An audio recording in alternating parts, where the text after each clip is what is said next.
ويسر لي أمري واحلل عقدة من لساني يفقه قولي. Assalamualaikum warahmatullahi wabarakatuh. Salam sejahtera, salam ukhuwah, al-fadhil Ustaz dan semua jemaah pilihan Allah yang dengan izinnya dapat juga kita duduk dalam majlis ilmu pada petang ini. Alhamdulillah kita masih menjadi pilihan Allah. Kuliah kita petang ini dari saluran Google Meet Gemandur Iman yang dipimpin oleh Puan Hajah Rosniati binti Mansur dan ditadbir urus oleh Ahli Jawatankuasa Gemandur Iman. Kuliah Ansar ini akan dipimpin oleh Yang Berbahagia Al-Fadhil Ustaz Ilina Aminin bin Muhammad Saleh dengan pengajian berkitab Misbahud Duja Syarah Safina An-Najah. Bagi menambahkan keberkatan majlis, mohon ihsan Ustaz untuk memimpin bacaan umum kitab Al-Fatihah dan pahalanya kita hadiahkan kepada baginda Rasulullah sallallahu alaihi wasallam, keluarganya dan para sahabatnya, para anbiya, para solihin, alim ulama, guru-guru kita, ibu bapa kita, keluarga kita dan semua muslimin dan muslimat sama ada yang masih hidup ataupun telah kembali ke rahmatullah. Al-Fatihah. أعوذ بالله من الشيطان الرجيم بسم الله الرحمن الرحيم الحمد لله رب العالمين الرحمن الرحيم مالك يوم الدين إياك نعبد وإياك نستعين اهدنا الصراط المستقيم صراط الذين أنعمت عليهم غير المغضوب عليهم ولا الضالين آمين. Amin, amin ya Rabbal Alamin. Dengan ini saya menyerahkan majlis ini kepada Fadil Ustaz untuk meneruskannya dengan segala hormat dan penuh takzim. Dipersilakan Ustaz. Terima kasih. Assalamualaikum warahmatullahi wabarakatuh. Bismillah, alhamdulillah, wassalatu wassalamu ala habibina Rasulillah. Labbaik Allahumma labbaik. Labbaik la syarika laka labbaik. Innal hamda wan ni'mata laka wal mulk la syarika lak. Terasa dia punya gema tu daripada padang Arafah. Labbaik Allahumma labbaik. Labbaik la syarika laka labbaik. Innal hamda wan ni'mata laka wal mulk la syarika lak. Mudah-mudahan yang bersama kita pada petang ini, mudah-mudahan Allah terima amal solehnya dan mudah-mudahan satu hari nanti kita dapat live dari Arafah. Live dari Arafah, dari kemah-kemah. Doakan satu hari nanti saya sendiri dapat baca khutbah Arafah di padang Arafah. Mudah-mudahan insya-Allah. Mudah-mudahan hajat hati ada, niat Amin. ada, harapan tu ada. Mudah-mudahan insya-Allah. Baik, hari ini kita berada di sini, kita manfaatkan waktu dan masa kita nak sambung pembelajaran kita pada muka surat IX, tak tahu apa nama dia tu. Kita pergi kepada di bawah ada kepala tajuk dia manhaj penulisan. Manhaj tu maknanya metodologi ataupun senang kita sebutlah metodologi lah, bolehlah. Ataupun apa sebenarnya gaya, cara, kaedah pendekatan penulisan ni. Baik, nombor satu. Dia meletak penulisan kat sini. Dia meletakkan baris pada setiap ayat Al-Quran. Jadi dia beritahulah dia letakkan baris, hadis dan teks asal kitab Safinah An-Najah. Teks asal kan kitab Safinah An-Najah kan bahasa Arab. Jadi bahasa Arab kan sebenarnya tak perlu baris pun, orang pembaca dan orang yang belajar kena tahu baris dia. Tapi untuk kitab ni kerana kita orang Melayu nak baca dia, sebab kalau perkataan as-samawat, sin mim waw ta, kalau tak ada baris bunyinya semut. As-samawat tu langit, semut tu binatang. Jadi tak ada baris, sin mim waw ta, semut. Padahal samawat langit. Macam itulah. Jadi diusahakan letak baris dan bacaan serta membuat terjemahan. Itu yang pertama. Yang kedua, berusaha, kitab ni dia usaha untuk mentakhrij hadis. Takhrij hadis tu maknanya apa? Dia tulis hadis dan dia beritahu hadis ini riwayat daripada siapa? Imam Bukhari ke, Imam Muslim ke, Imam Ahmad ke, riwayat siapa? Itu nama dia mentakhrij hadis. Dia berusahalah semaksimum mungkin. Kenapa dia beritahu? Sebab ada sebahagian kitab fiqah memang dia sengaja tidak mentakhrij hadis. Dia cerita-cerita hukum fiqah Rasulullah bersabda gini-gini. Cuma dia tak beritahulah hadis riwayat apa. Memang dia tak nak beritahu di situ. Sebab untuk belajar mungkin di tempat lain, di kitab lain. Tapi yang ni dia berusaha. Nombor 3. Nombor 3, menulis nota kaki. Nanti kita tengok banyak nota kaki. Footnote sebagai sumber rujukan. Dia membuat penerangan ringkas terhadap beberapa istilah fiqah atau isi perbincangan serta tambahan tajuk jika perlu. Maknanya bawah dia nota kaki, nota kaki, nota kaki, nota kaki. Dia buat macam itulah. Memang tujuan dia begitu. Kemudian nombor 4, membuat italik dan juga bold. Bold dia pekatkan, dia jadi warna hitam. Pekatkan untuk nama-nama kitab. Contoh kat bawah tu dia tulis Safinah An-Najah. Dia sengitkan, italikkan. Kemudian dia boldkan supaya kita tahu, oh itu sebenarnya nama kitab. Contohnya. Nombor 5, membuat italik pada gelaran para ulama. Beberapa istilah bahasa Arab, terjemahan Quran, hadis, pendapat ulama. Kadang-kadang dia semua dia italikkan. Dia sengitkan dia punya huruf dia tu supaya kita ambil perhatian. Yang ni ambil dari kitab lain. Yang ni dari kitab lain. Macam itulah. Baik, pada masa yang sama, dalam kitab ni nombor 6, ada tambahan, merujuk kepada tambahan tajuk yang mungkin tak ada dalam kitab asal Safinah An-Najah. Ada ringkasan, dalam teks merujuk ringkasan tajuk yang dibuat. Ada permasalahan, ada juga dimasukkan nanti pada nota kaki. Dia akan masukkan permasalahan yang berkaitan dengan perkara yang dibincangkan. Ada faedah, maknanya pengajaran berguna, contohnya dan penting. Ada tanbih, tanbih maknanya perhatian, attention, macam itulah.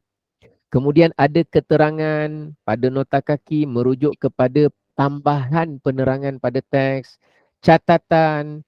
Kenapa kita nak tahu ni semua ni? Sebab supaya nanti bila kita tengok isi kandungan dia, kita dah maklum. Memang pengarang sengaja.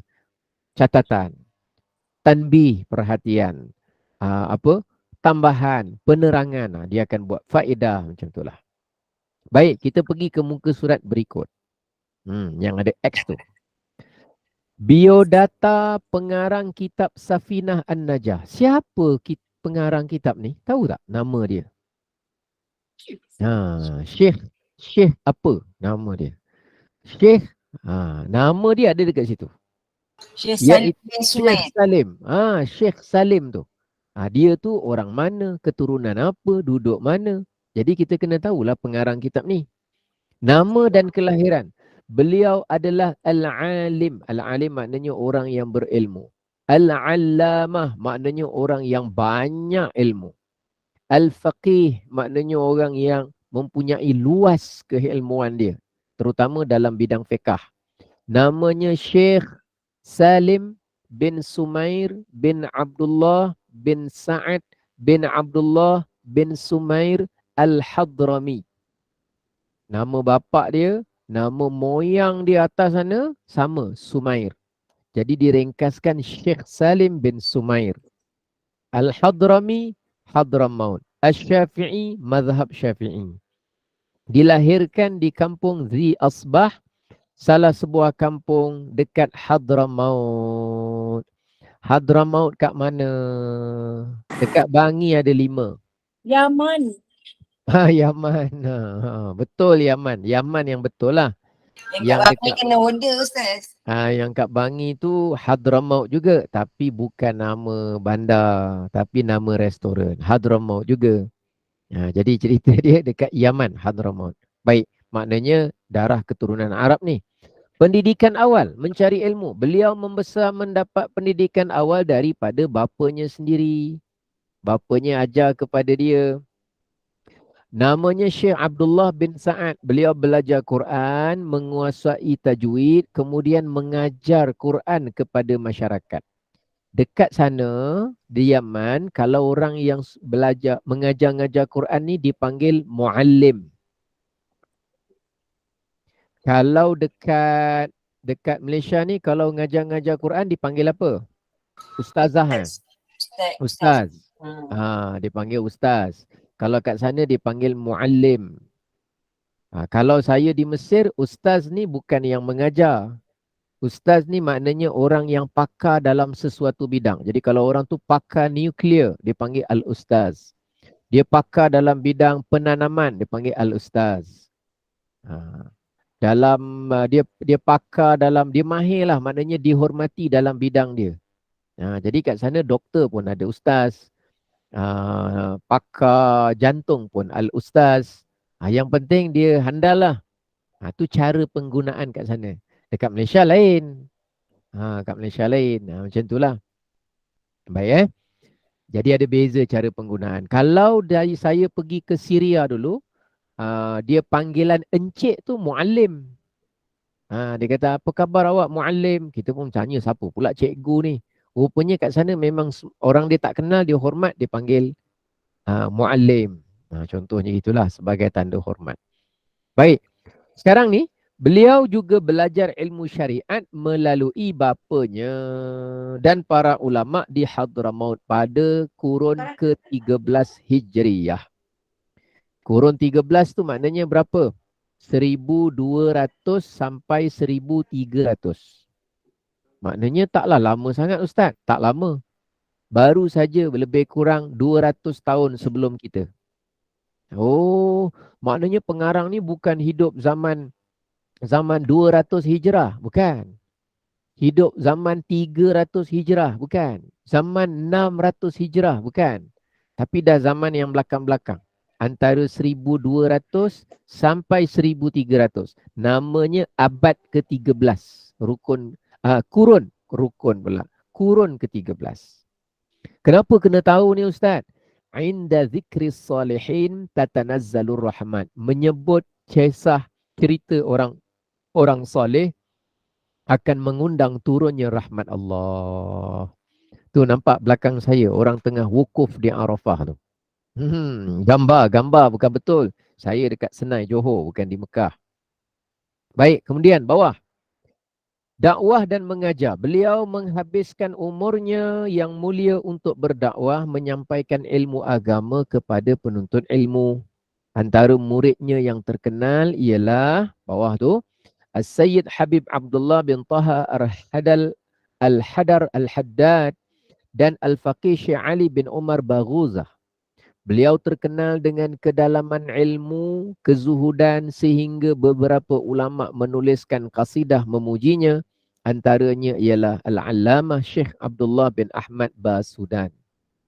Kewafatan Syekh Salim. Syekh Salim wafat bukan di Arab. Dia wafat meninggal dunia di Betawi, Jawa, Indonesia. Jauh tak dia berjalan? Jauh. Dia buat apa? Berdakwah. Tujuan dia apa? Mengembangkan agama Islam, mengajarkan agama. Sampai ke Indonesia dia bergerak, berhijrah dan juga mengajar. Karangan antara kalangan beliau ialah Matan Safina An-Najah yang kita belajar. Al-Fawaid Al-Jaliyah fi Zar'i Tu'a apa ni? Al-Hiyal Ar-Ribawiyah. Pada cerita tentang bab muamalah dan lain-lain. Sebahagian daripada sifatnya dia adalah seorang yang ahlus salah, iaitu orang soleh yang mengekali zikir, ahli zikir. Beliau sangat selalu baca Quran. Syekh Ahmad Al-Hadrawi Al-Makki mengatakan beliau ni Syekh Salim pernah, ni kita kena buat ni, cuba buat. Pernah khatam Quran dalam 7 pusingan ketika tawaf. Khatam Quran dalam tawaf. Bukan khatam Quran dalam Masjidil Haram. Dalam Masjidil Haram ramai orang khatam. Kata beliau, kata Syekh Ahmad ni melaporkan, aku tahu bahawa beliau pernah mengkhatamkan Quran dalam 7 pusingan tawaf. Macam mana? Bagaimana? Berapa lama? Sempat ke? Wallahu a'lam. Yang penting mudah-mudahan itu sebagai tanda berkah waktu Allah kurniakan. Orang yang macam ni ya, sukar kita nak mengenalkan diri dia kepada orang melalui perkataan semata-mata. Sebab apa? Sebab Allah berikan dia kelebihan sesuatu yang susah nak dikalkulatorkan, dikalkulatorkan. Maka macamlah Imam Syafi'i satu hari boleh khatam Quran 2 kali di bulan Ramadan.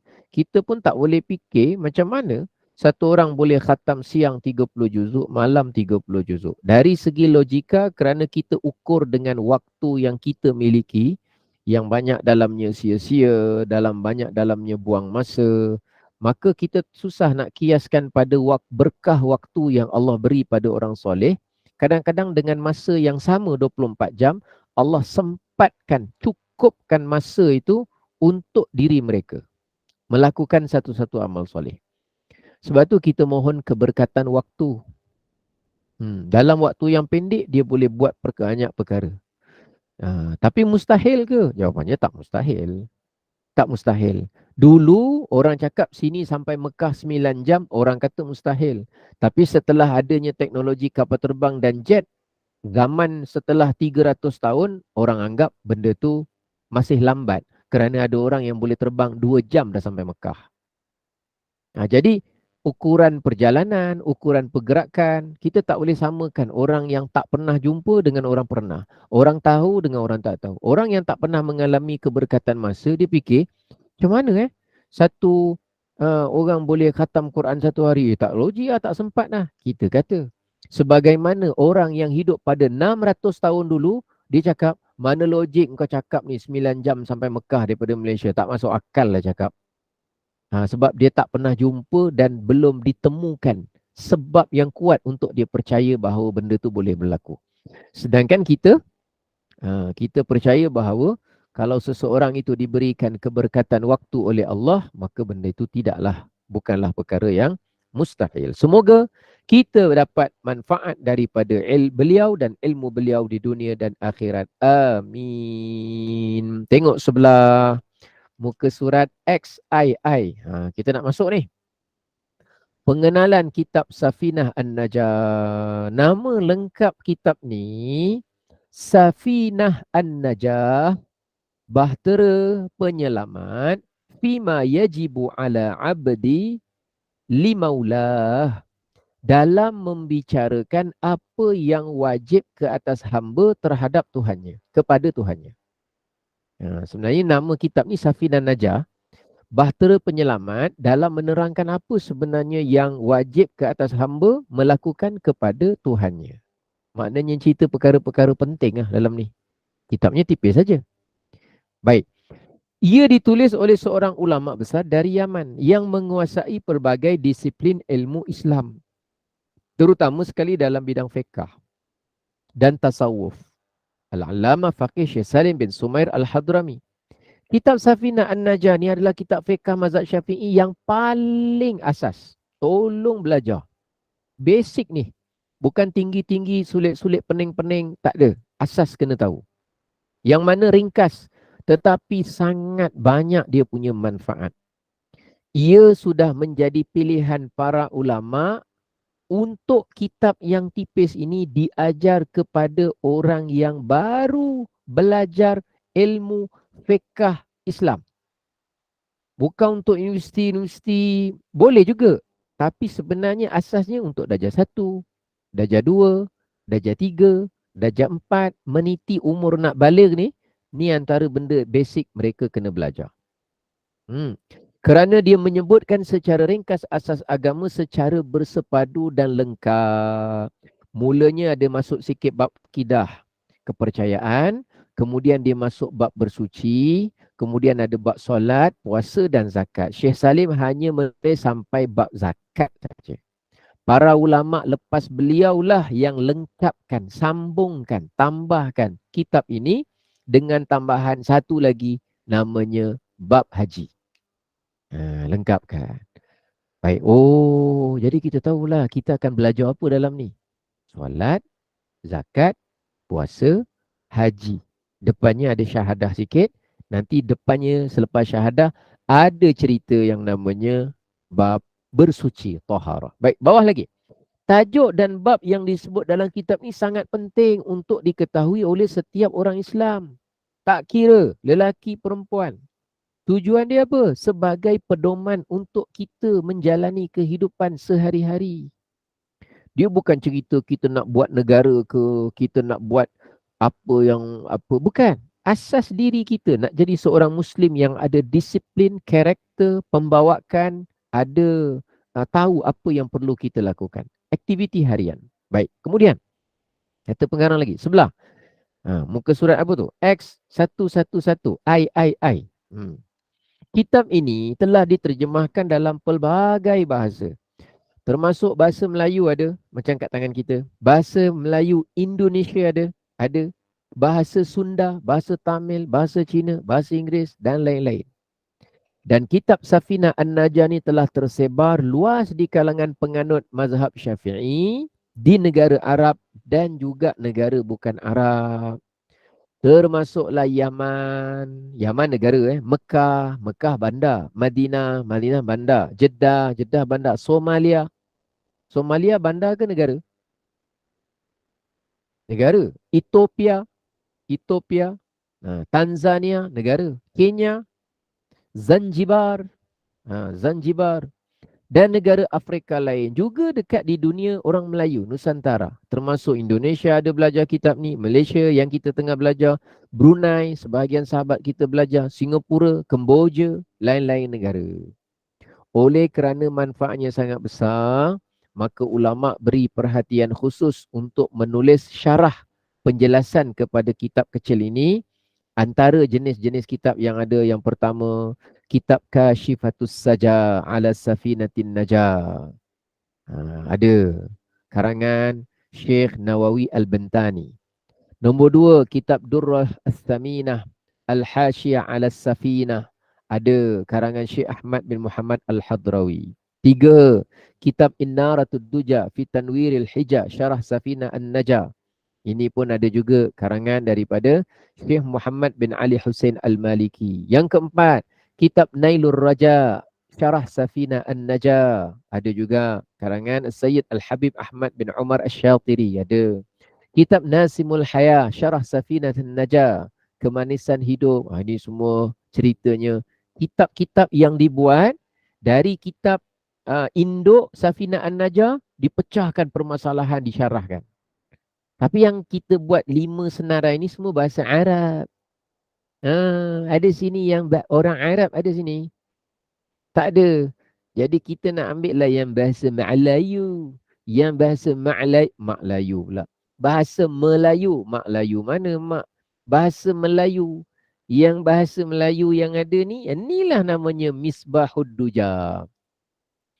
Itu yang Ustaz Muhadir ni buat usaha, inisiatif. Bahasa lain banyak, dah syarah macam-macam. Kitab ni bahasa kita lah. Terdapat juga di kalangan ulama yang menjadikan kitab Safinah An-Najah ni dalam bentuk syair-syair, nak mudahkan hafalan. Bawahnya adalah nama ulama yang membuatkan syair-syair tertentu berkenaan dengan kitab Safinah An-Najah. Baik. Sekarang kita lihat muka surat seterusnya, ada kata-kata aluan daripada Syekh Muhammad Nuruddin Al-Banjari. Al-Banjari. Beliau ada sampaikan kata-kata aluan. Dia punya teks, asal dia punya tulisan dia ada kat sebelah tu. Tulisan bahasa Arab, tulisan tangan. Kemudian seterusnya kita lompat, ada kata-kata aluan Sahibus Samahah, Datuk Haji Muhammad Tahrir, Kiai Haji Samsuddin, bekas mufti Johor. Dan kemudian seterusnya ada kata-kata aluan daripada mantan bekas mufti negeri Sarawak, Datuk Haji Loling Uthman bin Haji Alwi. Dan hari ini kita masuk kepada Muqaddimah. Muka surat 1, bermulalah kitab Bahtera Penyelamat. Lampu yang menyinari. Misbahud Duja, lampu yang menyinari kegelapan malam. Baik, kita tengok Muqaddimah. Syekh Salim bin Sumair Al-Hadrami Asy-Syafi'i berkata, Bismillahirrahmanirrahim. Kebanyakan ulama mula dengan apa? Bismillahirrahmanirrahim. Dengan nama Allah. Dengan nama tu ada maksud dia. Dengan nama Allah, cuba tengok sebelah. Yang muka surat kelabu, kitab apa nama dia? Bahagian atas kelabu, bahagian bawah putih. Yang kelabu tu nama dia kitab Safinah An-Najah. Syekh Salim bin Sumair Al-Hadrami. Yang bawah putih tu Ustaz Muhadir buat. Nama dia Misbahud Duja. Dia adalah syarah, perincian, pendetailan ataupun kita sebut lanjutan dari kitab Safinah An-Najah. Jadi bila Syekh Salim ni sebut dengan nama Allah yang maha pemurah, lagi maha penyayang. Jadi apa maksud dengan nama Allah ni? Kita kembali muka surat 1 di bahagian bawah. Dengan tu maknanya apa? Nombor 1, nota kaki 1. Ba di sini berfungsi sebagai musahabah yang bermaksud kebersamaan untuk mengambil keberkatan, tabarruk. Maknanya kita buat dengan nama Allah. Maknanya kebersamaan nama Allah bersama kita. Semoga dengan itu kita dapat berkah. Kebersamaan. Jadi kalau kita nak makan, mesti kebersamaan nama Allah. Kita nak buat perkara balik, mesti bersama dengan nama Allah. Kebersamaan kita dengan nama Allah itu ada apabila kita membaca Bismillahirrahmanirrahim. Jadi jangan kita buat sendiri-sendiri saja. Saja-saja saja. Suka-suka saja. Gitu-gitu saja. Jangan. Ikut sertakan bersama kita, ambil berkah bersama dengan nama Allah, kita lakukan perkara tersebut. Sembelihan binatang korban. Jangan gitu-gitu saja. Jangan macam-macam saja. Jangan sedemikian saja. Tapi kebersamaan nama Allah pada urusan sembelihan. Lalu bila kita sembelih, Bismillah. Ba tu membawa maksud kebersamaan. Kemudian isim dengan nama. Nama tu apa nama? Tengok bawah tu. Ismun berasal daripada perkataan sumu. Sumu tu maknanya sesuatu yang tinggi, kedudukan yang tinggi. Jadi satu orang yang ada nama maknanya ada kedudukan, ada tinggi. Orang kalau tak ada nama dikira sebagai orang yang macam tak ada darjat, tak ada kedudukan, tak ada identiti, tak ada pengenalan, tak ada menampakkan ciri seseorang. Tapi memerlukan kepada apa? Nama. Tu kalau manusia. Tapi yang sekarang ni bukan dengan nama manusia, tapi dengan nama Allah. Okay, tengok. Nota kaki sebelah. Nombor 3. Muka surat 2. Ada kalimah Allah. Bismillah. Bismillah itu dengan nama Allah. Kalimah Allah. Apa makna Allah? Allah adalah nama bagi zat yang wajib ada. Maknanya wajib pada hukum akal dia tu ada, yang bersifat dengan segala sifat kesempurnaan, kamalat, dan maha suci daripada bersifat dengan kekurangan. Oh Ustaz, rasa macam dah mula berasap belajar. Sabar. Dah nampak kepulan asap keluar dari celah-celah telekung, celah tudung ni. Sabar. Memang gitulah belajar. Yelah Ustaz, saya bukan apa. Bila dah masuk ni macam terasa macam lain lah. Okey je sebenarnya. Taklah. Kenapa nak kena belajar ni? Benda basic ni. Kalau kita tak ada benda basic ni, nanti kita akan terjumpa orang yang jahil tapi merasa alim kerana dia banyak pencapaian akademik sebagai contoh. Akhirnya dia cakap dekat YouTube, dekat Facebook ke apa ke, dia kata gini, tuan-tuan, kita kalau zikir, ni contoh ni saya berlakon sekejap. Kita kalau zikir, mesti ada sebut sifat Allah sekali. Kalau kita sebut Allah, itu maknanya tak ada makna. Allah apa? Kalau dia buruk lagi, dia akan tambah. Kalau dia sebut Allah saja, Allah pun pening. Allah tak faham. Apa panggil aku Allah? Allah tu tak ada apa makna dia. Ni contoh. Jangan buat. Tak boleh cakap macam ni. Ni contoh. Dia kata, kalau nak sebut Allah, mesti gabung dengan perkataan lain. Contoh, Subhanallah. Maha suci Allah. Baru ada makna. Allahu Akbar. Allah Maha Besar. Baru ada makna. Alhamdulillah. Segala puji bagi Allah. Baru ada makna. La ilaha illallah. Tak ada Tuhan melainkan Allah. Baru ada makna. Tapi kalau sebut Allah, Allah, Allah, Allah, Allah, tak ada makna. Jadi itu adalah zikir yang sia-sia. Orang yang tak belajar basic daripada muka surat 2 belajar agama, dia dengar begitu, Ustaz, macam mana Ustaz? Ada orang cakap tak ada makna rupanya Allah ni. Nasib baik dia tanya dulu kepada orang yang alim. Kalau dia tak tanya, dia belajar terus daripada YouTube gitu saja. Betul ini dah banyak bapak orang tua kita, atuk kita dulu buat silap Ya Allah, ya Allah. Tak sebut apa subhanallah. Ini semua kerana kejahilan orang dulu. Terus orang dulu jahil terus. Yang tadi ada ragu-ragu tapi nak tanya di tempat yang betul, masih okey lagi. Yang ini dia tak ragu-ragu. Dia dapat maklumat yang baru. Dia kira maklumat yang terkini adalah betul. Apa yang dia tahu dah lama dikira salah. Kenapa semua jadi punca gitu? Yang keliru, yang tak faham, yang sangka buruk, yang menyalah, yang apa? Sebab benda yang daripada asal nota kaki nombor 3 ni tak selesai dulu belajar. Terus belajar cerita pembentukan negara. Terus belajar cerita tentang institusi perbankan Islam. Tak salah. Tapi benda asas ni, sebab tu kata pengarang, ini paling basic asas. Paling asas. Jadi Allah ada makna tak? Ada. Apa makna Allah? Nama bagi zat yang wajib ada menurut berdasarkan hukum akal. Zat yang bersifat dengan segala sifat-sifat kesempurnaan dan zat yang maha suci daripada segala sifat kekurangan. Itu makna kalimah Allah. Jadi ada makna, bukan tak ada makna.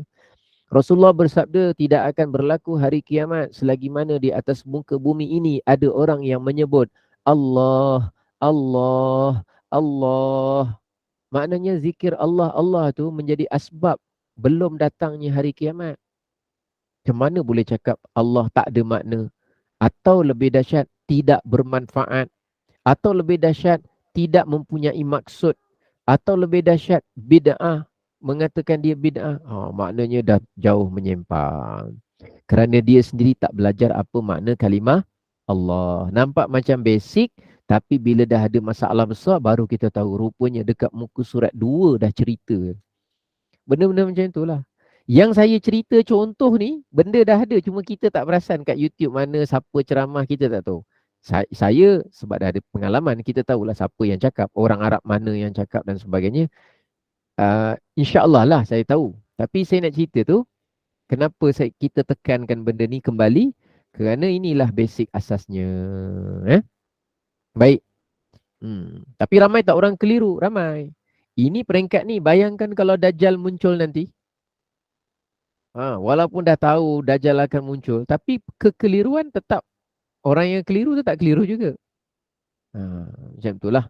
Tak apa, pelan-pelan. InsyaAllah Allah berikan. Baik, maksud zat yang wajib ada ialah zat yang tidak didahului oleh tiada, sifatnya qidam, dan tidak diakhiri dengan tiada, maknanya baqa'. Allah wujud tanpa didahului oleh tiada. Kita ni semua didahului oleh tiada, maknanya asalnya kita tak ada. Hajar Robiah Ahmad asalnya tak ada. Hajar Ismira Ismun asalnya tak ada. Hajar Roziana Ismail asalnya tak ada. Hajar Latifah Hazbir asalnya tak ada. Hajar Masni asalnya tak ada. Hajar Zainal Man Arif asalnya tak ada. Semua asalnya tak ada. Bukan kita je. Langit, bumi, alam, udara, siang, malam, gelap, terang, bergerak, diam, bising, senyap. Semua tu makhluk. Asalnya semua tak ada. Allah yang menjadikan mereka daripada tiada menjadi ada. Tapi satu-satunya yang tidak didahului oleh tiada, hanya Allah Subhanahu wa ta'ala. Allah tidak ada sebelumnya, tak ada. Selepasnya, tak ada. Dulu macam mana, tak ada. Allah Subhanahu Wa Taala sedia ada. Wujud tanpa permulaan. Tak apa, yang situ kita jangan pergi jauh-jauh. Kita relax-relax sebab cerita kita, fokus kita pada fiqh sebenarnya kitab ni. Okey? Keterangan. Dalam ilmu tauhid. Kenapa masuk ilmu tauhid ni Ustaz? Katanya kitab fiqh. Ya, ulama dulu walaupun cerita tentang fiqh, tapi mereka tetap juga ambil berat. Apa-apa sebelum tu mesti tekankan dulu yang namanya tauhid. Paling kurang secara ringkas. Dalam ilmu tauhid ada dua keadaan beriman kepada Allah yang berkaitan dengan sifat-sifat Allah. Yang pertama, secara ijmal, secara ringkas kita faham. Beriman Allah bersifat dengan segala sifat kesempurnaan, itu ringkas. Dan terlalu banyak dan tidak terhitung, itu nama dia ringkas. Kita percaya bahawa semua sifat Allah semua menunjukkan kesempurnaan, itu ringkas. Beriman bahawa Allah Maha Suci daripada segala sifat kekurangan yang terlalu banyak dan tidak terhitung. Itu nama dia secara ringkas. Boleh tak secara ringkas ni? Boleh. Tapi pada masa yang sama kena secara terperinci. Bawah tu. Tafsil. Apa sebutan dia? Tafsil. Bukan tafsir. Tafsir tu tafsir Quran. Tafsil. Lam. Maknanya ialah secara terperinci. Macam mana? Beriman bahawa Allah bersifat dengan 20 sifat yang wajib bagi Allah. Belajar sifat 20. Jangan main-main. Kita ni nak kenal laut, masuk akademi laut bertahun-tahun. Kita ni nak kenal ekonomi, masuk kuliah ekonomi sampai buat master PhD, pecah kepala, habis beratus ribu. Kita ni nak kenal lagu, belajar alat muzik, daripada terkebil-kebil pegang, sampailah kita mahir, sampai boleh petik gitar pakai tangan kiri dengan tangan kanan, sama bunyi, sama laju. Kita lah punyalah nak kenal yang namanya alat muzik, nak kenal main bola tu, sampai yuran beratus-ratus ribu-ribu masuk. Sampai bersengkang-sengkang mata, bertukar air mata, semua sanggup. Tapi ilmu nak mengenal Tuhan yang mencipta bola, yang mencipta alat muzik, yang mencipta pokok, yang mencipta ekonomi, Tuhan yang cipta semua, kita belajar ujung-ujung baki tenaga baru nak belajar. Ujung-ujung mata dah terkebil, dah tak berapa nampak, baru nak belajar. Tenaga dah ujung-ujung, dah otak dah slow, dah tak berapa nak faham, baru nak belajar. Baru nak mengenal Tuhan yang dah bagi selama ni 50-60 tahun nikmat punyalah banyak. Itu tanda kesombongan kita pada dasarnya. Kenapa tak habis ribuan, ratusan ribu ringgit belajar sifat 20? Belajar dari satu alim ke satu alim, satu alim ke satu alim kerana nak mengenal Tuhan? Kerana kita tak nampak value, nilai dunia ada dekat situ, maka kita tak akan membelanjakan dunia untuk perkara tersebut. Jadi kalau kita muhasabah diri kita ni, dalam belajar pun kita dapat muhasabah diri kita. Belajar, tambah ilmu. Tapi nak mengelakkan diri kita rasa macam aku dah tahu.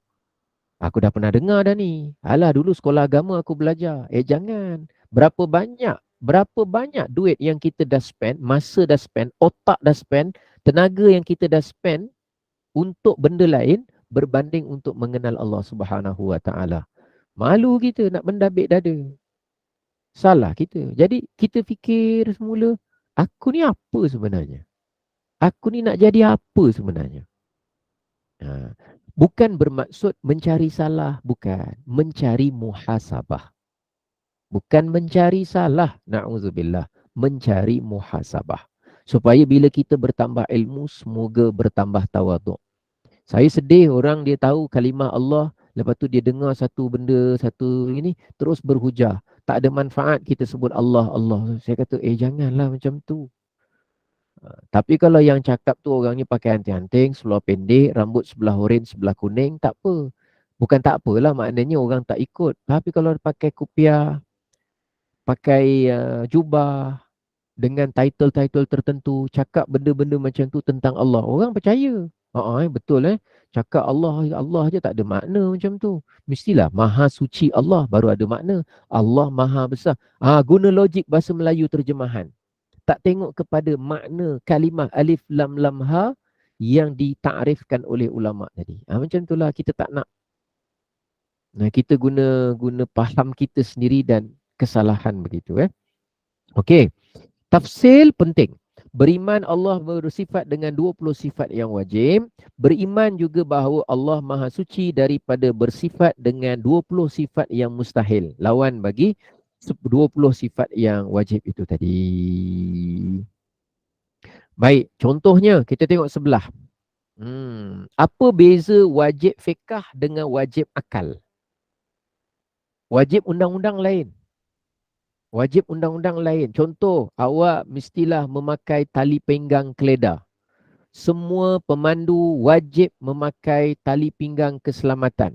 Wajib secara fiqh ke? Wajib secara undang-undang? Wajib secara undang-undang lah. Dalam Quran tak adalah khusus cerita cakap. Cuma dalam Quran ada cerita secara umum, jangan mencampakkan dirimu dalam kebinasaan. Tapi wajib yang semua pelajar-pelajar diwajibkan berkumpul di padang. Itu wajib fiqh ke? Bukan, itu wajib peraturan. Jadi apa beza pula wajib fiqh dengan wajib akal? Contoh ni kat bawah. Apa maksud wajib fiqh? Wajib kalau sebut dalam bidang fiqh, hukum dia wajib, maknanya buat dapat pahala, kalau tinggal dapat dosa. Tapi kalau kata wajib pada akal, maknanya bukan buat dapat dosa tinggal, buat dapat pahala tinggal dapat dosa, bukan. Akal tak boleh terima ketiadaan sesuatu perkara. Dalam erti kata benda tu mesti ada dalam akal kita. Akal tak boleh terima kalau dia tak ada. Allah itu wajib ada. Wajib ada tu maknanya apa? Akal tak boleh terima kalau tak ada Tuhan. Mesti ada satu pihak yang mencipta alam ini. Tu wajib pada akal. Bukan maknanya Allah, sifat wajib bagi Allah. Maknanya kalau Allah ada, dapat pahala. Kalau Allah tak ada, dapat dosa. Bukan. Itu wajib fiqh. Kalau buat dapat pahala, tinggal dapat dosa. Ni wajib akal. Dia bezakan sikit. Contoh. Nampak tu? Solat wajib ke atas orang Islam. Buat solat dapat pahala, tinggal solat dapat dosa. Tu fiqh. Kalau wajib akal, sifat kudrah adalah wajib bagi Allah. Maknanya, akal tak boleh terima kalau ada orang cakap Allah tak berkuasa. Macam mana kalau Tuhan tak berkuasa? Tak boleh terima. Wajib maknanya tak boleh terima kalau tak ada. Dia mesti ada. Mesti berkuasa. Wajib pada akal. Ustaz, nampak gaya kalau Ustaz cerita macam ni lah petang-petang lah. Nampaknya dah 3 kepul asap keluar dari celah-celah. 3 kepul asap pula, ya Allah. Macam-macam. Tak apa, sabar. Menuntut ilmu ni memang nak kena sabar. Tak apa, pelan-pelan. Boleh beza agak-agak? Wajib fiqh, wajib akal. InsyaAllah boleh, pelan-pelan. Bila dengar 1 kali, 2 kali, wajib kalau fiqh, maknanya bila dalam fiqh sebut wajib je, automatik tak. Buat dapat pahala, tinggal dapat dosa.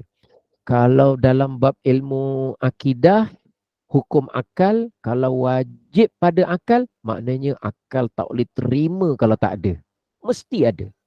Okey, boleh faham. Tu contohnya lah. Okey, penerangan bawah. Jika mereka mendirikan solat, mereka mendapat pahala. Sebaliknya, jika ditinggalkan, mereka berdosa. Itu wajib fiqh. Tapi kalau wajib akal, akal boleh menerima jika kita katakan Allah bersifat dengan sifat kudrah, berkuasa. Jika tidak ada sifat kudrah bagi Allah, maka akal tak boleh nak terima. Macam mana cakap Allah tak kuasa? Habis cipta alam ni macam mana? Kalau tak ada sifat kuasa, jadi tak boleh. Jadi wajib fiqh melibatkan ilmu fiqh. Ilmu usul akidah tauhid tu berkaitan dengan wajib akal. Contoh. Tu nama dia apa? Mencontoh. Sekarang kita tengok yang berikutnya. Masya Allah, tabarakallah. Sabar. Ustaz, mula rasa berat ni Ustaz. Okey, tak apa. Jangan bimbang. Kita tengah belajar kalimah Bismillahirrahmanirrahim ni. Jadi bila kita baca B tu dengan nama. Kita bertabarruk, ambil berkah dengan nama Allah Subhanahu Wa Taala. Nama menunjukkan ketinggian. Nama tu dibentuk daripada perkataan ismun, sumu, ketinggian. Allah zat yang maha suci, yang wajib ada, yang bersifat dengan segala kesempurnaan dan maha suci daripada segala kekurangan. Itu dia. Paling senang lah, senang. Itu ringkasan lah, senang cerita. Jadi kita sebut Ar-Rahman, maha pemurah. Dulu saya tak faham kenapa disebut maha pemurah. Kenapa tak pemahal? Siapa boleh jawab? Kenapa disebut pemurah? Kenapa tak sebut pemahal? Kenapa cakap Allah? Dulu sebab saya tak faham. Bukan masa belajar fiqh, masa budak-budak. Macam kita sebutlah. Anak saya, dia berbual sama dengan dia.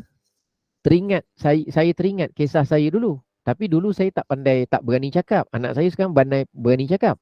Dia berbual sama dia. Dia cerita tentang terjemahan dua kalimah syahadah. Yang seorang cakap asyhadu alla ilaha illallah wa asyhadu anna muhammadar rasulullah. Tahu tak makna dia apa? Dia sama dia lah, adik-beradik. Tahulah apa makna dia. Dan Nabi Muhammad itu pesuruh Allah. Seorang lagi tanya, pesuruh Allah tu apa? Seorang lagi jawab, anak saya yang perempuan, pesuruh Allah tu maknanya dia suruh lah, nanti Allah buat lah. Sudah. Yang tu suruh je. Papa, betul ke? Mana boleh Nabi suruh-suruh Allah? Iyalah, kan pesuruh. Pesuruh maknanya dia suruh lah. Jadi dia suruh, nanti Allah buat. Pandai pula jawab yang darjah 1. Macam mana?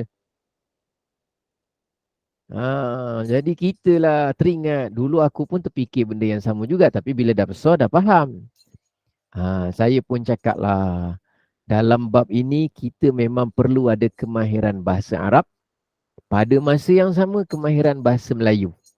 Pesuruh tu daripada perkataan suruh. Cuba buka Kamus Dewan. S-U-R-U-H. Tapi daripada perkataan suruh, dia boleh terbentuk pesuruh atau penyuruh. Sapu, penyapu. Sakat, penyakat. Sauk, penyauk. Siku, penyiku. Lagi apa? Sumbat, penyumbat. Sauk, penyauk. Contohnya. Jadi sekarang ni suruh, penyuruh. Kalau tukang suruh, disebut penyuruh. Dekat sini disebut Nabi Muhammad bukan penyuruh, tapi pesuruh. Pesuruh dengan makna lain, terbalik. Orang yang sentiasa bersedia setiap saat jiwa dan raga untuk menerima suruhan-suruhan. Dalam bahasa lain, kita sebut orang suruhan. Tapi dalam bahasa yang indah, kerana kedudukan yang tinggi, kita sebut pesuruh. Kita tak sebut orang suruhan Allah. Padahal dari segi makna dan maksud, memang Allah suruh apa saja, perintah apa saja, Nabi akan sentiasa terus melakukan tanpa ada penangguhan dan soal bicara. Semua taat. Jadi nama dia pesuruh. Lepas dah terangkan gitu dengan bahasa Melayu dia sikit, pening lah Papa. Sabar. Nanti baca bahasa Melayu nanti. Tak apa. Yang penting pertama kali dulu pernah dengar. Papa, kalau Papa cakap macam itu, kita orang dah pening. Contoh. Yang ni dah tak ada dah. Ni dialog ni saya reka je. Kalau Papa cakap gitu, baru cakap sikit, kita orang dah pening.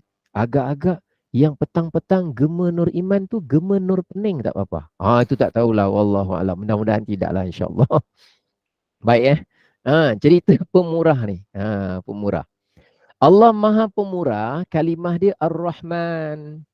Itu adalah sifat Allah yang bermaksud yang Maha Pemurah. Pemurah tu maksudnya apa? Allah Ta'ala berikan semua nikmat-nikmat sama ada orang tu Islam ataupun kafir. Maknanya sehat, orang tu kafir, sehat lagi. Orang tu ingkar, sehat lagi. Orang tu syirik, sehat lagi. Orang tu maksiat dosa, sehat. Kenapa terus dibagi sehat? Jawapannya kerana memang Allah Maha Pemurah. Tengok tu, diberikan sama ada Islam atau kafir, ahli taat atau ahli maksiat. Diberi saja. Kita tidak dapat dan tidak mengatakan bahawa kalau orang tu Islam je, dia berakal. Kalau dia kafir, dia terus jadi gila. Tak. Ada je orang kafir yang brilliant, bijak sana. Ada juga orang Islam yang akal dia lemah. Kita sebut lembam. Ada je. Ada saja. Maknanya Allah, kenapa Allah begitu? Kerana memang Allah Maha Ar-Rahman, pemurah. Dia beri saja. Itu makna yang pertama. Makna pertama, Ar-Rahman. Makna kedua, kita tengok bawah tu. Ustaz, kenapa kita nak kena tahu benda-benda ni semua? Supaya nanti kita tak sangka buruk dan menyalahkan serta buat komen yang tak tepat. Contohnya, kalau awak masuk Islam, insya-Allah awak akan sihat. Pasti sihat. Sebab orang Islam mesti sihat. Kalau awak kafir, awak terus murtad, awak terus jadi orang musyrikin, nanti awak akan semakin sakit. Kita tak akan cakap gitulah. Sebab apa? Sebab masuk Islam bukan jaminan mesti semakin sihat. Tak mesti. Mungkin makin sakit. Awak masuk Islam je mesti kaya. Sebab orang Islam disayangi oleh Allah. Dia kaya. Kalau awak terus jadi orang macam ni, awak akan kekal miskin. Kita jangan cakap gitu dengan orang yang kita nak dakwah masuk Islam. Nanti dia masuk Islam, tiba-tiba dia kata, kenapa saya masuk Islam lepas tu saya lebih susah? Dia kata orang Islam ni tipu akulah. Dia kata rupanya Tuhan tak suka aku masuk dalam agama Islam. Cuba aku masuk balik agama lama atau agama lain. Masuk, tiba-tiba sihat. Dia anggap yang sihat tu betul, yang sakit masa tu salah. Kenapa? Sebab kita bagi pendapat yang salah kat dia. Kita ingat begitu. Padahal kita punya keyakinan sepatutnya Allah Maha Ar-Rahman, pemurah. Dia mungkin saja beri sihat pada yang kafir. Mungkin saja beri sihat kepada yang Muslim. Mungkin dia beri senang pada yang kafir. Mungkin dia bagi senang kepada yang Muslim. Mungkin orang yang jahat kaki dosa dia bagikan kuat. Dia bagikan orang yang ahli taat, dia bagi sakit, lemah dan tak berdaya. Mungkin saja. Bila kita fikir gitu, kita tak adalah menawarkan yang bukan-bukan dan tidak tepat kepada orang yang kita nak menerangkan kepada dia. Contohnya, maknanya penting juga kita belajar ni. Mana ada yang tak penting. Semuanya mesti ada peranan. Cuma kita kena bersabar satu persatu. Ustaz, nampak gaya dah kepulan asap yang keempat lah Ustaz. Tak apa, insya-Allah. Baik, kita tengok makna Ar-Rahman yang kedua, bawah dia. Allah Ta'ala, makna Ar-Rahman ialah Allah Ta'ala mengurniakan jalailun ni'am. Bacaan dia ni'am. Dia plural kepada nikmat. Iaitu apa? Nikmat yang besar-besar. Itu maknanya Allah Maha Pemurah. Contoh, nikmat iman, nikmat sihat, nikmat rezeki, pendengaran, penglihatan. Itu nama dia nikmat utama yang besar-besar. Nikmat utama yang besar-besar. Syekh Ahmad As-Sawi berkata, Ar-Rahmanu al-mun'imu bi jami'in ni'am kamman wa kaifan wa dunwiyatan wa dunyawiyatan wa ukhrawiyatan zahiriyatan wa batiniyatan. Maksudnya, Ar-Rahman, Allah Maha Ar-Rahman, dia adalah zat yang mengurniakan nikmat-nikmat yang besar-besar, yang asas-asas. Dari segi jumlah, sama ada banyak atau sikit. Dari segi cara, yang berkaitan dunia ke akhirat ke, nampak ke tak nampak ke, semua Allah bagi. Itu tanda Allah Maha Pemurah. Kenapa orang tu jahat makin tipu makin kaya? Allah Maha Pemurah. Allah beri saja. Yang jahat, yang baik semua Allah beri. Tapi, sabar, ada tapi ni. Tengok Ar-Rahim. Tapi Ar-Rahim. Tengok bawah. Bermaksud yang Maha Penyayang. Allah sangat menyayangi, mengasihi orang-orang yang beriman. Yang ni yang kita nak dapat. Rahmat, kasih sayang Allah. Sebab kalau setakat kaya, mewah, sehat, apa semua tu, orang kafir pun Allah beri. Tapi kasih sayang, rahmat, tidak diberikan melainkan hanya orang yang beriman. Rahmat, kasih sayang tak diberikan melainkan apa? Orang beriman. Innallaha la yuhibbul kafirin. Disebutkan dalam Quran. Sesungguhnya Allah tidak kasih kepada orang-orang kafir. Jadi Allah pemurah kepada mereka, pemurah kepada kita, tetapi untuk mereka tidak diberikan kasih sayang. Kita mudah-mudahan dapat kasih sayang rahmat Allah. Sebab tu orang masuk syurga dengan rahmat Allah, kasih sayang dari Allah. Sebab tu ada tak orang miskin tapi dapat rahmat? Ada. Ada tak orang yang dia hidupnya sakit tapi dapat rahmat Allah? Ada. Ada tak orang yang dia lemah, dia OKU, dia cacat, tapi dia waras akal, dia mukallaf, tapi dia dalam rahmat Allah. Allah kasih dan sayang pada dia. Ada. Yang itu yang mahal. Yang itu yang mahal. Yang kedua, Allah Ta'ala mengurniakan daqa'iqun ni'am, iaitu nikmat yang halus-halus dan furu' cabang seperti pertambahan iman, seperti kesempurnaan nikmat, seperti luasnya rezeki, seperti tajamnya fikiran. Kalau setakat ada akal, semua orang ada akal. Tapi kalau secara khusus, ada orang dia boleh dapat tajam akal dia, tajam pandangannya, tajam pendengaran. Itu sebagai contoh. Baik, kita tengok sebelahnya. Syekh Ahmad As-Sawi berkata, Ar-Rahim al-mun'im bidaqa'iqin ni'am kamman wa kaifan wa dunyawiyatan wa ukhrawiyatan zahiriyatan wa batiniyatan. Ar-Rahim pula ialah zat yang mengurniakan nikmat yang halus-halus, yang terperinci. Sama ada dari segi jumlah ke, dari segi cara ke, berkaitan dengan dunia ke, akhirat ke, nampak ke tak nampak ke, maknanya benda yang kecil-kecil, yang halus-halus, yang detail-detail, yang mendalam. Itu maknanya Allah Maha Ar-Rahim, diberikan perincian. Masya Allah. Boleh faham ni? Kita cerita Bismillahirrahmanirrahim. Boleh Ustaz. Boleh Allahu Akbar. Jadi Allah ada makna? Ada. Apa makna Allah? Hafalkan. Apa makna Ar-Rahman? Maha Pemurah. Maha Pemurah maknanya apa? Memberikan nikmat kepada semua, sama ada kaya, sama ada baik atau jahat, iman atau kufur. Ar-Rahim maknanya apa? Allah berikan khusus kasih sayang kepada orang yang Allah kasih dan cinta, iaitu orang-orang yang beriman. Sebab tu disebut rahmat Allah ada 100. Berapa diletak di dunia? Rahmat Allah memiliki 100 rahmatnya. Ada 100. Satu ke dunia. Satu ke dunia. Baki 99 nanti diperuntukkan untuk diagih-agih, diberi, disebarkan nanti, dinaungkan nanti pada hari akhirat nanti. Nampak ganda begitu. Jadi kita ni nak dapat rahmat Allah di dunia dan mendapat rahmat Allah juga di akhirat. Jadi bila kita baca Bismillahirrahmanirrahim, dengan nama Allah kita bertabaruk, ambil berkah.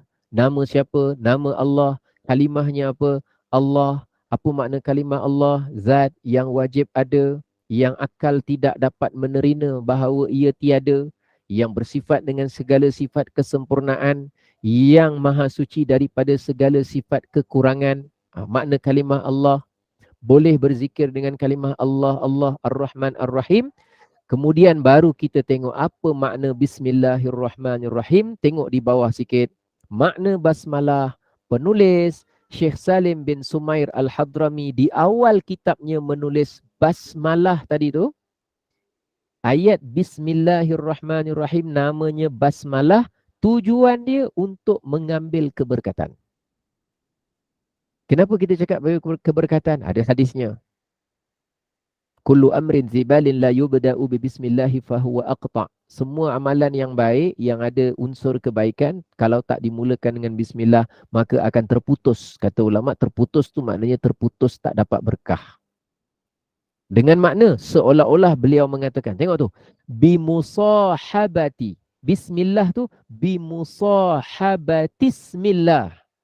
Dengan adanya kebersamaan nama Allah yang maha pemurah dan maha mengasihani, u'allifu kitabi, aku mengarang kitabku ini, hadza mutabarrikan, dengan tujuan untuk mengambil berkah. Mengambil berkah dari nama Allah Subhanahu wa taala. Itu maksud dia. Dan Syekh Muhammad bin Umar An-Nawawi Al-Bintani menambah musta'inan, bermaksud mengambil berkah dan mohon pertolongan Allah Subhanahu wa ta'ala. Ustaz, rasanya ni Memang dahsyat juga kupasan ulama tentang bismillah. Ada ulama buat kitab tentang bismillah saja. Ada sebahagian ulama tu pada setiap awal tahun mereka mulakan dengan bismillahirrahmanirrahim dengan bilangan tertentu. Tulis dengan bilangan tertentu di awal tahun. Tak lama lagi ni awal tahun mereka tulis supaya memulakan tahun itu dengan bismillahirrahmanirrahim. Mereka banyak perkara yang berkaitan bismillah. InsyaAllah nanti yang ke hadapan kita akan gali sedikit apa makna, kenapa bismillah tidak ditulis dalam surah At-Taubah, bila masa baca bismillah hukum dia haram, bila masa baca bismillah hukum dia wajib, bila masa baca bismillah hukum dia sunat, bila masa pula harus. Kenapa kebanyakan ulama bila memulakan sesuatu kitab mesti tulis bismillahirrahmanirrahim? Kenapa dia tak tulis mula-mula sekali mukaddimah dia tulis a'udzubillahi minasyaitonirrajim.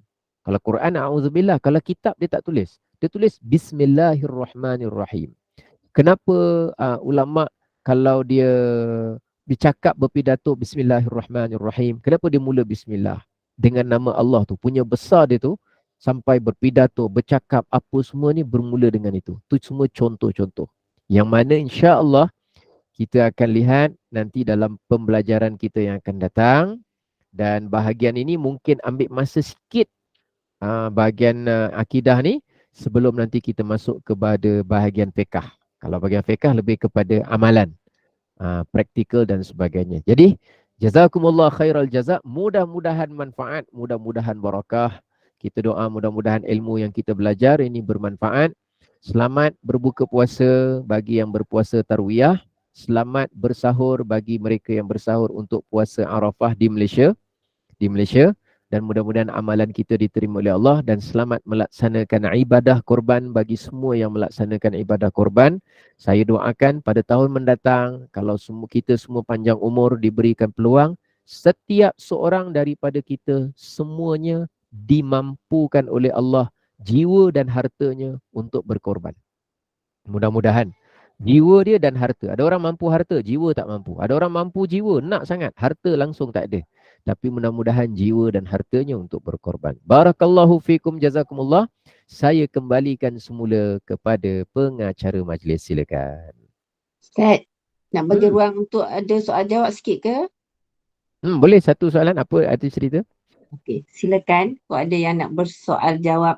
Cuma saya nak tanya satu, hari ni ke kita nak baca doa Arafah tu ataupun besok? Besok boleh, insya-Allah. Besok lah ya. Sebabnya kalau kata ikutnya di Mekah hari ni sudah Arafah. Ya. Mereka tengah sedang bergerak wukuf ni. Rasanya mungkin kejap lagi khutbah berlangsung mungkin. Ataupun sedang sekarang mungkin. Tapi kita doa kita besok. Berlangsung, Ustaz.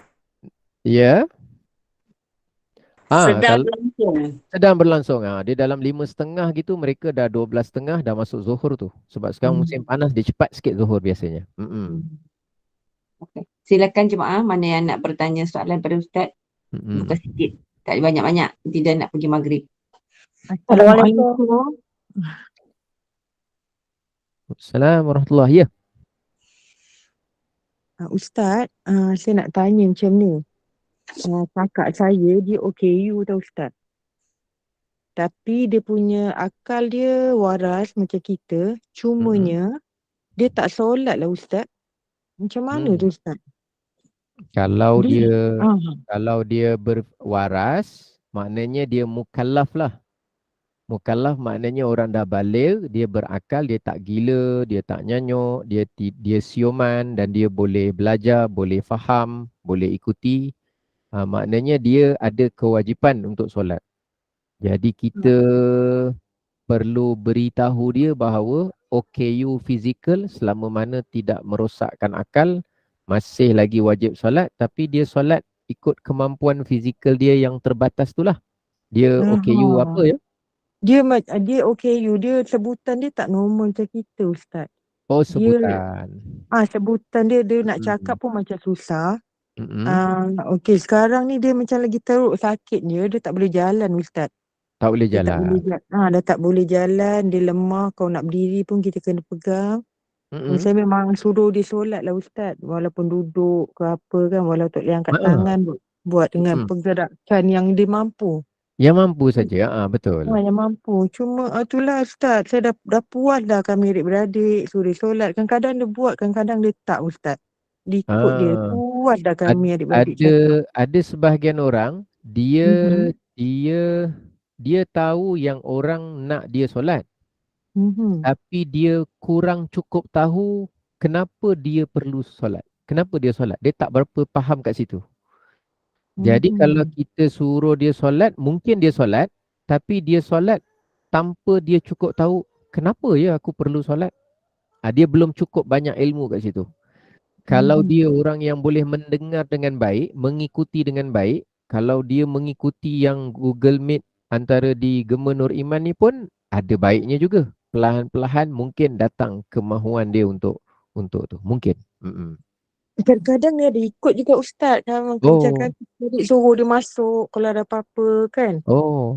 Macam dia faham tu, cumanya itulah macam bila kita cakap, kita suruh dia buat sekejap tu, lepas tu dia tinggal balik. Dah puas dah kan kami adik-beradik cakap, dah puas kita nasihat dia. Kan, Hmm. macam dia sakit ni, Maknanya kita suruh tidaklah doa. degil dan tidaklah ingkar. Cuma nak kena cakap istilahnya gitu ya. Nak Ah. kena cakap Ustaz. Kalau cuma kerana perlu cakap, tidak sampai melawan atau menidak atau memalas-malaskan diri, maka adik-beradik boleh buat usaha. Kalau dia boleh ada handphone, engkau ambil Zohor boleh. Asal Zohor je engkau mesej dia. Aku ambil asar, engkau ambil maghrib, engkau ambil isyak. Contoh gitulah. Kalau itu Hmm. semata-mata sebab untuk menjadikan dia solat. Sebab saya pun tak kenal orangnya, jadi saya pun tak dapat nak agak apa skill yang boleh kita gunakan. Tapi boleh cuba lah, cuba je. Macam tu, Wallahu macam alam. tu. Okey, terima kasih Ustaz. Sama-sama. Assalamualaikum Ustaz. Waalaikumsalam. Nak tanyalah, apa ni, bolehkah kita berdua dengan guru kita? Mm-mm. Sebab ada satu guru ni lah, dia kata dia nak jazakan macam zikir, tapi Mm-mm. dia orang lain tak boleh ada. Dia kena berdua je sebab kadang-kadang dia kata zikir tu boleh menyebabkan kita pengsan dan sebagainya. Jadi dia nak macam nak apa tu, bagi ijazah tu dia berdua dengan ustaz tu. Jadi apakah Dia itu jantinanya apa? lelaki? Jadi macam mana itu, Dia boleh ambil guru dia lelaki juga. tak? Anak muridnya perempuan, dia Ai. gurunya lelaki. Jadi apakah kita boleh buat macam tu? Itu tak jadi ijazah tu. Itu jadi Sebab bila ja- kita jaz. nak berteman, dia tak bagi bawa. Dia kata ini antara Tak begitu lah. Pengalaman saya berurusan dengan ahli tasawuf, ahli sufi, ahli tarikat, ahli zikir, belum pernah lagi yang ada mensyarat-syaratkan seperti macam tu. Saya tak Tu berani kena komen sebab saya tak kenal, tapi kena report tu Ustaz macam tu. jauhkan dirilah daripada tu. Kalau mana mungkin ahli Salah tu. zikir, ahli tarikat mengambil langkah begitu. Kok Fitnah paling sesat. besar yang dia paling dekat. Dia itu gini, kan antara ajaran yang saya tak tahu sebab saya tak berani nak komen tentang itu. Cuma ada isyarat. Kalau satu ajaran tu yang bukan-bukan, manipulasi dia 3 saja. Yang pertama wanita, yang kedua harta, duit, yang ketiga ialah namanya kemasyhuran ataupun pengaruh. Tiga je ni. Tiga ni kira jalan dia. Jadi eksploitasi perempuan aja itu ada isyarat. Tapi tak tahu, saya tak tahu. Sebab saya tak nak komen tentang itu. Tapi eksploitasi wanita, eksploitasi harta, eksploitasi duit. Kedudukan. Maknanya nak orang hormat dia, nak orang mesti buat kat dia begini, mesti buat dia nak macam tu. Itu ada tanda-tanda, tapi saya tak tahu yang itu. Cuma cadangan saya bukan syarat-syaratnya begitu lah untuk dapat ijazah tu bukan begitu. Tapi itulah Ustaz, dia mengajar kat masjid, kat surau juga, yang kita macam ramai yang percayalah. Lepas tu dia kata kalau nak zikir tu kan apa tu, itulah ramai yang terpaksa ikut macam nasihat dia kan. Hatta kalau dia mengajar di Masjidil Haram sekalipun, itu bukan jalannya. Kerana bukan kerana lokasi mengajarnya tu, tapi kerana itu. Mudah-mudahan Allah jaga Mudah-mudahan Allah pelihara lah dan jauhkan diri dan bukan itu tujuan dia. Wallahu a'lam. Sama-sama. Okay, Ustaz. Baik, Untuk baik, silakan. Alhamdulillah, kuliah asar kita berjalan lancar dengan penjelasan helaian kitab secara terperinci, manhaj penulisan biodata pengarang dan pengenalan kitab Safinah An-Najah, kata-kata aluan, alim ulama dan akhirnya mukadimah kita dengan kalimah Allah dalam Bismillahirrahmanirrahim. Perbezaan wajib fiqh dan wajib akal, penjelasan tentang pemurah lagi maha penyayang, Ar-Rahman dan Ar-Rahim. Allah Ta'ala sangat penyayang kepada orang-orang yang beriman. Masya Allah. Moga kita semua adalah hamba-hamba yang di dalam kasih sayang Allah. Wallahu a'lam. Moga semua jemaah boleh faham dan membuka minda untuk mencerak semua ilmu yang disampaikan Ustaz dan memberi manfaat kepada kita semua. Kita tangguhkan pengajian kita petang ini.